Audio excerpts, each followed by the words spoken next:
ሰላም ተመልካቾቻችን ከጂኤምኤም ቴሌቪዥን የዕለቱን ዜናዎቻችንን ይዤ ቀርቤያለሁ። አብሬያችሁ ቆይታ ማደርገው ቤቴል ታምራት ነኝ። በቅድሚያም አርዕስተ ዜናዎቹን አስደምጣችኋለሁ። የኢትዮጵያ ወንጌላውያን አብያተ ክርስቲያናት ህብረት የተመሰረተበትን 50ኛ ዓመት የወርቅ ኢዮቤልዩ በዓል ከዚህ ወር ጀምሮ ለአንድ ዓመት በተለያዩ መርሃ ግብሮች እንደሚከበር ተገለጸ። የሃይማኖት አስተምሮና ወርቃማ ህጎች ለሰላም ግንባታ ያላቸው ሚና በሚል መሪ ሀሳብ የስልጠናና የውይይት መድረክ በሐዋሳ ተካሄደ። ከውጭ የአውሮፓ ህብረት ለሱዳን የሰብአዊ ድጋፍ የሚሆን 282.5 ሚሊዮን ዩሮ ድጋፍ ሊያደርግ ነው ተባለ። በህንድና በኔፓል ድንገት የጣለው ከባድ ዝናብ የ100 ሰዎችን ህይወት ቀጠፈ። ተመልካቾቻችን እንድትከታተሉን እየጋበዝኩኝ ወደ ዝርዝር ዜናዎች አለፍኩኝ። የኢትዮጵያ ወንጌላውያን አብያተ ክርስቲያናት ህብረት የተመሰረተበትን 50ኛ ዓመት የወርቅ ኢዮቤልዩ በዓል ከዚህ ወር ጀምሮ ለአንድ ዓመት በተለያዩ መርሃ ግብሮች እንደሚከበር ተገለጸ። ህብረቱ የተመሰረተበትን 50ኛ ዓመት የወርቅ ኢዮቤልዩ በዓልና የመሪዎችና መጋቢያን ኮንፈረንስን አስመልክቶ ጋዜጣዊ መግለጫ ሰጥቷል። ነፃነት ዋቁማ ዝርዝር አላት። ሚያዝያ 3 2017 በማዶ ሆቴል በተሰጠው በዚህ ጋዜጣዊ መግለጫ ላይ የህብረቱ ፕሬዝዳንት፣ የቦርድ አመራሮችና የቀድሞ የህብረቱ መሪዎች ተገኝተዋል። ከሚያዝያ 15 እስከ 17 በአድዋ መታሰቢያ ሙዚየም አዳራሽ በሚካሄደው ዓመታዊ የመሪዎችና የመጋቢዎች ኮንፈረንስ ላይ የህብረቱ የ50 ዓመት የወርቅ ኢዮቤልዩ በዓል ጅማሬ እንደሚሆን የህብረቱ ፕሬዝዳንት መጋቢ ጻድቁ አብዶ ገልጸው ስለ ህብረቱ አጀማመርም አስታውሰዋል። በአሁኑ የመሪዎች ኮንፈረንስ ማብቂያ ላይ የኢትዮጵያ ወንጌላውያን ቤተክርስቲያናት ህብረትን የወርቅ ኢዮቤልዩ የምናበስርበትና በሚቀጥለው በአበሻ አቆጣጠር አመቱን ሙሉ ያን መርሃ ግብር የምናካሄድበት ይሆናል። እውነቱን ለመናገር የዛሬ 50 ዓመት ነው የተጀመረው። የመጀመሪያው ምክክር ወሩን ካልተሳሳትኩ የካቲት ውስጥ ላንጋኖ የኤስአይኤም ሴንተር የነበረ አሁን ቃለ ሕይወት የተረከበው ቦታ ላይ ምክክሮች ሲደረጉ ቆይተዋል። ቀደም ብሎም ለነገሩ ምክክሮች ይደረጉ ነበር። ቅዳሜ አዲስ አበባ ውስጥ ያሉ መሪዎች ወንጌላውያን መሪዎች አብረው ይጸልዩ ነበር በመጽሐፍ ቅዱስ ማህበር አማካኝነት። እንደምናውቀው በኢትዮጵያ ደግሞ በተነሳው መንፈሳዊ እንቅስቃሴ ምክንያት በቀዳማዊ ኃይለ ሥላሴ ዩኒቨርሲቲ እና ያን ጊዜ አንድ ዩኒቨርሲቲ ብቻ ስለሆነ በኮሌጆች እና በመምህራን ማሰልጠኛ ይማሩ በነበሩ ወጣቶች መካከልም በተነሳው እንቅስቃሴ አብዛኛውን ዛሬ በተለምዶ ጴንጤ ተብሎ የሚጠራውን ወንጌላውያንን በሙሉ የነካ በመሆኑ እነዛ በዩኒቨርሲቲ አብሮ ሲማሩ የነበሩት ኢቫሱም ተመስርተዋል፣ የሃይ ስኩል ፌሎሺፕ ተመስርተዋል። እነዚህ በዚህ የሚገናኙ ሰዎች በኋላ ይሄን ህብረት ለመፍጠር አልተቸገሩም። ስለዚህ በዮሐንስ ወንጌል ምዕራፍ 17 ላይ እኛ አንድ እንደሆን አንድ የሆኑ ዘንድ ብሎ ክርስቶስ የጸለየው ጸሎትን መመለስ አለበት የሚልም ስነ መለኮታዊ አቋም ነበራቸው አባቶቻችን። ሌላው እየመጣ የነበረውም አደጋ እጅግ ከባድ ነበር። ከሃዲ የሆነ መንግስት፣ እግዚአብሔርን የማይቀበል መንግስት፣ በእኛ ላይ ደግሞ ዛቻው በእኛ ሃይማኖት የሰፊው ህዝብ ማደንዘዣ እጽ ነው ስለተባለ ሰፊውን ህዝብ የምታደነዘዙ እንዳይታገል ነገ ያልፍልሃል እያላችሁ እዚህ እንዳይታገል የምታደርጉ ናችሁ ተብሏል። እንደ ጠላት ከታየን ግሩፖች አንዱ የወንጌላውያን አማኞች ነን። ስለዚህ የወንጌላውያን አማኞች በዚህ በመከራውም ጊዜ በአንድነት ለመቆም የክርስቶስንም ጸሎት ለመመለስ ተብሎ የ9 ነባር ቤተ እምነቶች በጋራ ምንድነው የሚለያየን? እስቲ መሰረታዊ የሆነ የአስተምሮ ልዩነት አለን ወይ? መለስተኛ በሆኑ ጉዳዮች ስለምን አንስማማም የሚል ምክክሮች ተካሂዶ አዳማ፣ ዛሬ ናዝሬት ባይብል አካዳሚ የመሰረተ ክርስቶስ ባይብል አካዳሚ እዛ ነው የተደረገው። እንግዲህ ከዛ በኋላ በብዙ መከራ በብዙ ስደት ውስጥ አልፏል ወንጌላውያን ቤተክርስቲያናት። የተወሰኑት ህጋዊ ፍቃድ ነበራቸው፣ ሁሉም ተነጠቀ። ስለዚህ አንዱ ለአንዱም ከለላ የሆነ አብሮ እየተንቀሳቀሰ ቆይቶ የመከራውን ዘመን 17 ዓመት የመከራውን ዘመን ካለፍን በኋላ ያኔ ህጋዊ ሆነ አይቻልም። የኢትዮጵያ ወንጌላውያን ቤተክርስቲያናት ህጋዊ እንዲሆን የመጣው አዲስ መንግስት ሲጠየቅ አባላቱም ይመዝገቡ ተባለ። አባላቱም ተመዝግበው እንግዲህ ከመንግስት ለውጥ በኋላ ነው ህጋዊ ፍቃድ አግኝተው መንቀሳቀስ ተጀመረው። መጋቢ ጻድቁ አብዶ ህብረቱ በዚህ ወቅት ያከናወነ ስለሚገኛቸው ተግባራትም ተናግረዋል። የኢትዮጵያ ወንጌላውያን ቤተክርስቲያናት በአሁኑ ጊዜ በሁለንተናዊ አገልግሎትም በተለይ በፒስና አድቮኬሲ ይሳተፋል። ስነ መለኮታዊ በሆኑ ጉዳዮች ላይ መልካም አስተዳደርን በተመለከቱ ጉዳዮች ላይ የስነ መለኮትና ሚሽን እንደዚሁ መምሪያም አለ። ሌሎች አገልግሎቶችንም እንሰጣለን። ቤተ እምነቶች ጋርም ሆነን በተናጠልም ህብረቱ ራሱ ደግሞ ህብረቱን በሚመለከቱ ጉዳዮች ላይ ሌላውን እንግዲህ ሌሎች ይናገራሉ።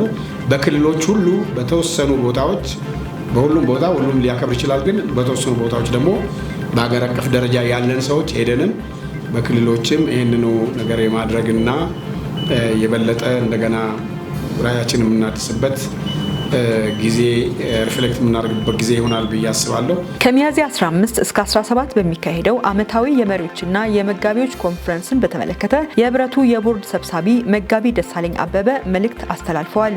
እንግዲህ መሪ መጋቢ ያስፈልጋል ለሀገርም ለቤተ ክርስቲያን።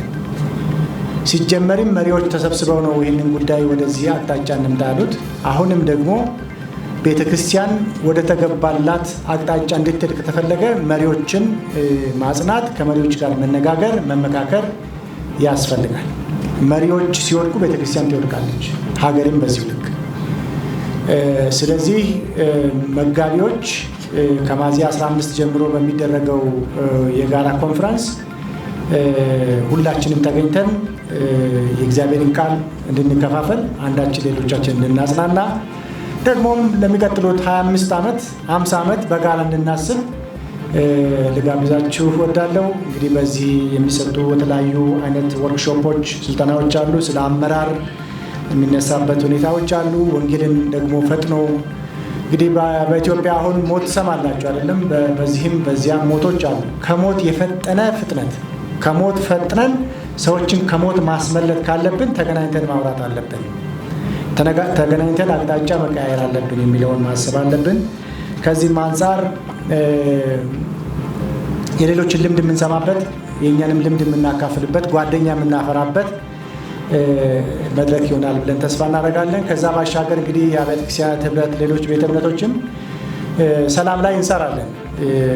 ስለዚህ ከመሪዎቹ ጋርም ስለ ሰላም የአንዱን ልምድ ለሌላ ልምድ የምናካፍልበትም ጊዜ ይሆናል ተብሎ ይጠበቃል። እንግዲህ በዚህ ሁኔታ ፕሮግራማችን የተቃና እንዲሆን የሁላችንም ርብርብ ያስፈልጋል። በዚህ አጋጣሚ የሚዲያ አካላትም ሌሎች መሪዎችም የበኩላችሁን አስተዋጽኦ እንድታደርጉ መልእክቴን ማስተላለፍ ፈልጋለሁ። በቀጣዮቹ ዘመናት በሚኖረው ታላቅ የወንጌል ስራ ወንጌላውያን አብያተ ክርስቲያናት ህብረታቸውን አጠንክረው በአንድነት እንዲሰሩ የህብረቱ ምክትል የቦርድ ሰብሳቢ መጋቢ ታምራት ታሪኩ ጥሪ አቅርበዋል። የኢትዮጵያ ወንጌላውያን አብያተ ክርስቲያናት ህብረት ላለፉት 50 ዓመታት በብዙ ተግዳሮቶች ውስጥ አልፎ ያገለገለና የቆመ ተቋም ቢሆንም ዛሬ ደግሞ ሰፋፊ ስራዎችን ለመስራት በር የተከፈተለት እድልም ደግሞ ያለው ተቋም ነው። በኢትዮጵያ ምድር አልፎም ከኢትዮጵያ ውጭ የጌታችንና የመድኃኒታችን የኢየሱስ ክርስቶስን ወንጌል ለትውልድ ለማድረስ ቀዳሚ ስራው አድርጎ የተሰለፈ ታላቁን ተልእኮ ለማሳካትና ታላቁን ትእዛዝ ደግሞ ለመፈጸም የቆመ ድርጅት ነው። ይህ ተቋማችን የተመሰረተው በፍቅር ነው። አባቶቻችን የጀመሩት ከልብ በመነጨ ስራ እንጂ በጽሁፍ የተጀመረ አልነበረም። ስለዚህ ይህ ትውልድ ደግሞ ትናንትና 50 ዓመት ስናስብ የነገውን 50 ዓመት ማሰብ ግዴታችን ይሆናል ብዬ አምናለሁ። በትናንትናው ስንደነቅ በነገው ደግሞ ለመደመም መስራት ከሁላችንም የሚጠበቅ እንደሆነ አምናለሁ። እንግዲህ በኢትዮጵያ ውስጥ የተለያዩ አይነት ምዕራፎች አሉ። የተለያዩ አይነት መገለጫዎች ይኖሩናል። የኢትዮጵያ ወንጌላውያን ቤተክርስቲያናት ህብረት ውስጥ የታቀፈን ቤተ እምነቶች በሙሉ አንድ የሚያደርገን አንድ እውነት አለን። እሱም የታላቁ ተልእኮ ጉዳይ ነው ማለት ነው። የታላቁ ተልእኮ ለሁሉም የተሰጠ አደራ እንደመሆኑ መጠን የኢትዮጵያ ቤተክርስቲያን በኢትዮጵያ ወንጌላውያን ቤተክርስቲያናት ጥላ ስር እስከተጠለሉ ድረስ ይህንን ስራ ለመስራት ለሁላችንም በሩቅ ስለሆነ አብረን ለዚህ ስራ እጅ ላይ ተያይዘን እንድንነሳ እንደ ኢትዮጵያ ወንጌላውያን ቤተክርስቲያናት ህብረት ጥሪያችንን ማቅረብ እፈልጋለሁ። በጋዜጣዊ መግለጫው ላይ ተሳታፊ ከነበሩ የሚዲያ አካላት ለተነሱ የተለያዩ ጥያቄዎች የህብረቱ አመራሮች ምላሽ የሰጡ ሲሆን ህብረቱ በተመሰረተበት ወቅት የነበሩ መሪዎች ህብረቱ ሲመሰረት ስለነበረ ሁኔታ ትውስታቸውን አካፍለዋል። በ1968 የተመሰረተው የኢትዮጵያ ወንጌላውያን አብያተ ክርስቲያናት ህብረት 200 ቤተ እምነቶች፣ 450 አጋር አባላት፣ 72 ተባባሪ አባላትን የያዘ በሰሜን አሜሪካ፣ በአውሮፓ፣ በአፍሪካ፣ በእስያና አውስትራሊያ የሚገኙ 18 ህብረቶችን ያቀፈ አንጋፋ የወንጌላውያን አብያተ ክርስቲያናት ተቋም ነው። የኢትዮጵያ ወንጌላዊት ቤተክርስቲያን መካነ ኢየሱስ ልማት ኮሚሽን 21ኛው ጠቅላላ ጉባኤ በጉዲና ቱምሳ ሁለንተናዊ የስልጠና ማዕከል ተካሄደ። ሚያዝያ 3 ቀን 2017 ዓ.ም በጉዲና ቱምሳ ሁለንተናዊ የስልጠና ማዕከል በተደረገው በዚህ 21ኛው ጠቅላላ ጉባኤ የቤተክርስቲያኒቱ ፕሬዝዳንት ቄስ ዶክተር ዮናስ ይገዙ፣ ጠቅላይ ጸሐፊ ቄስ ተሾመ አመኑ፣ የወንጌል መምሪያ ዳይሬክተር ቄስ ዶክተር ሌሊሳ ዳንኤል፣ የልማአኮ ቦርድ አባላት፣ የሲኖዶስ ፕሬዝዳንቶች ተገኝተዋል። በጉባኤው ላይ የ2024 የስራ ሪፖርትና የኦዲት ሪፖርት በውጭ ኦዲተር ቀርቦ በቤተክርስቲያኒቱ ጠቅላላ ጉባኤ ጸድቋል። መረጃው የልማት ኮሚሽኑ ነው። የሃይማኖት አስተምህሮና ወርቃማ ሕጎች ለሰላም ግንባታ ያላቸው ሚና በሚል መሪ ሀሳብ የስልጠናና የውይይት መድረክ በሐዋሳ ተካሄደ። የኢትዮጵያ ሃይማኖት ተቋማት ጉባኤ የሰላም ግንባታ መምሪያ ከጂስራ ኢትዮጵያ ፕሮጀክት ጋር በመተባበር በሲዳማ ክልል ሐዋሳ ከተማ ከአባል የሃይማኖት ተቋማትና ከባለድርሻ አካላት ለተውጣጡ የሃይማኖት መሪዎች፣ ወጣቶች፣ ሴቶችና የሰላም ሰራተኞች የሃይማኖት አስተምህሮና ወርቃማ ሕጎች ለሰላም ግንባታ ያላቸው ሚና በሚል መሪ ሀሳብ መጋቢት 29ና ሚያዝያ 1 2017 ዓ.ም ለሁለት ቀናት ስልጠናና የውይይት መድረክ አካሂደዋል። በውይይት መድረኩ መጨረሻ ላይ የመድረኩ ተሳታፊዎች ስልጠናው ለቀጣይ አገልግሎታቸው እጅግ ጠቃሚ እንደሆነ፣ በየሃይማኖት ተቋማቱ የቤተ እምነቶቹን አስተምህሮ መሰረት ባደረገ መልኩ ስልጠናውን ማውረድ እንደሚያስፈልግ እንዲሁም በሰላም ግንባታ ስራው ላይ የበኩላቸውን ኃላፊነት እንደሚወጡ ተናግረዋል። መረጃው የኢትዮጵያ የሃይማኖት ተቋማት ጉባኤ የህዝብ ግንኙነት መምሪያ ነው። የአውሮፓ ህብረት ለኢትዮጵያ የ3 ሚሊዮን ዩሮ ድጋፍ አደረገ። የአውሮፓ ህብረት ለኢትዮጵያ የ3 ሚሊዮን ዩሮ ድጋፍ ማድረጉን አስታውቋል። ድጋፉ የህግ ድጋፍ አገልግሎት አሰጣጥ ስርዓቱን ለማጠናከርና ተደራሽነቱን ለማስፋት የሚውል ነው ተብሏል። የተደረገው ድጋፍ የሲቪል ማህበረሰብ ድርጅቶችና በዩኒቨርሲቲዎች የህግ ድጋፍ የሚሰጡ ማዕከላት በዘርፉ የሚያከናውኑትን ስራ እንደሚያጠናክር የህብረቱ መረጃ ያመላክታል። እየተከታተላችሁ የምትገኙት ከጄኤምኤም ቴሌቪዥን ወደ እናንተ የሚደርሰው የዜና ሰዓታችን ላይ እንገኛለን። አሁን ደግሞ ከውጭ ወዳገኘናቸው አለፍኩኝ። የአውሮፓ ህብረት ለሱዳን የሰብአዊ ድጋፍ የሚሆን 282.5 ሚሊዮን ዩሮ ድጋፍ ሊያደርግ ነው ተባለ። ህብረቱ እንዳሳወቀው ድጋፉ በሱዳን በጦርነቱ ለተጎዱና ከሱዳን ተሰደው በጎረቤት ሀገራት በተለይ በቻድ ለተሰደዱ ዜጎች የሚውል ነው ብሏል። ከድጋፉ ውስጥ 160 ሚሊዮን ዩሮ በሱዳን ጦርነት ምክንያት ችግር ውስጥ ለገቡ ዜጎች የሚውል ሲሆን በጦርነቱ የተፈናቀሉ 1.1 ሚሊዮን ሰዎችን የተቀበለችው ቻድ 74.5 ሚሊዮን ዩሮ ድጋፍ ይደረግላታል ተብሏል። ቀሪው 48 ሚሊዮን ዩሮ በደቡብ ሱዳን፣ ኢትዮጵያ፣ ግብጽና ሊቢያ ለሚገኙ ስደተኞች ድጋፍ የሚውል ነው ተብሏል። መረጃው የሱዳን ትሪቢዩን ነው። በህንድና በኔፓል ድንገት የጣለው ከባድ ዝናብ የ100 ሰዎችን ህይወት ቀጠፈ። ዝናቡ ረቡዕ ጀምሮ መጣሉን የገለጸው የህንድ ሜቴሮሎጂ ዲፓርትመንት IMD የጥንቃቄ መልእክቶችን አሰራጭቷል። በምስራቅና ማዕከላዊ ህንድ መብረቅ መከሰቱንም ዲፓርትመንቱ አመላክቷል። በተመሳሳይ መልኩ ብሔራዊ የአደጋ ጊዜ ባለስልጣን በከባድ ዝናብ ሰዎች መሞታቸውን ገልጾ ተጎጂዎችን የማገዝ ስራ እየተሰራ ነው ብለዋል። በመጨረሻም የቻይና የፋይናንስ ሚኒስትር ከአሜሪካ በሚገቡ እቃዎች ላይ የተጣለውን ታሪፍ ከ84 በመቶ ወደ 125 በመቶ ከፍ ማድረጉን አስታውቋል። ዳንኤል አንተነህ ዝርዝር አለው። የትራምፕ አስተዳደር በቻይና ላይ የጣለው አጠቃላይ ታሪፍ 145 በመቶ መሆኑን የገለጸ ሲሆን የሀገሪቱ የንግድ ጦርነት ውስጥ መግባት ትልቅ ስጋትን እየፈጠረ ይገኛልም ተብሏል። የቻይና የፋይናንስ ሚኒስቴር አማካሪ ተጨማሪ ታሪፍ መጣሏን ከቀጠለች በዓለም ኢኮኖሚ ታሪክ አስቂኝ ነገር ይሆናል ያሉም ሲሆን ከዚህም በኋላ አሜሪካ ታሪፍ ከጣለች ቻይና ምላሽ አትሰጥምም ብለዋል። የፋይናንስ ሚኒስትሩ አሜሪካ ጤነኛ ያልሆነና ዓለም አቀፍ የንግድ ሕጎችን የጣሰ ውሳኔ እየወሰነች ነው ሲሉም ተናግረዋል። ሚኒስትሩ አክለውም አሁን ባለው የታሪፍ ምጣኔ ከአሜሪካ ወደ ቻይና የሚገቡ እቃዎች ገበያ አይኖራቸውም ያሉም ሲሆን የቻይና የንግድ ሚኒስቴር ቃል አቀባይ ደግሞ ቻይና ከአሜሪካ ጋር በኩል ተቀምጣ ለመደራደር ዝግጁ መሆኗንም ገልጸዋል። የቻይናው ፕሬዝዳንት ዢ የታሪፍ ጦርነት ማንንም አሸናፊ አያደርግም ያሉም ሲሆን ከዓለም በተቃራኒ መጓዝ ራስንም ከዓለም ማግለል ነውም ብለዋል። ፕሬዝዳንቱ ከስፔኑ ጠቅላይ ሚኒስትር ጋር ውይይት ባደረጉበት ወቅትም የአውሮፓ ህብረት ከቻይና ጎን በመቆም አሜሪካ የምታደርገውን ትንኮሳ እንዲቃወምም ጠይቀዋል። ቻይና ለአሜሪካ የምትልካቸው እቃዎች የሀገሪቱን ጥቅል ምርት 3 ከመቶ እንደሚይዙ የተገለጸም ሲሆን በቻይና ከ10 እስከ 20 ሚሊዮን የሚደርሱ ሰዎች ወደ አሜሪካ ከሚላኩ እቃዎች ጋር በተያያዘም ህይወታቸውን እንደሚመሩም ተገልጿል። ቻይና አዲሱን ታሪፍ የጣለችው አሜሪካ ከቻይና የሚገቡ እቃዎች አጠቃላይ 145 ከመቶ ታሪፍ እንደሚጠብቃቸውም ካሳወቀች በኋላም ነው። መረጃውን ከሲኤንኤን አገኘ ነው።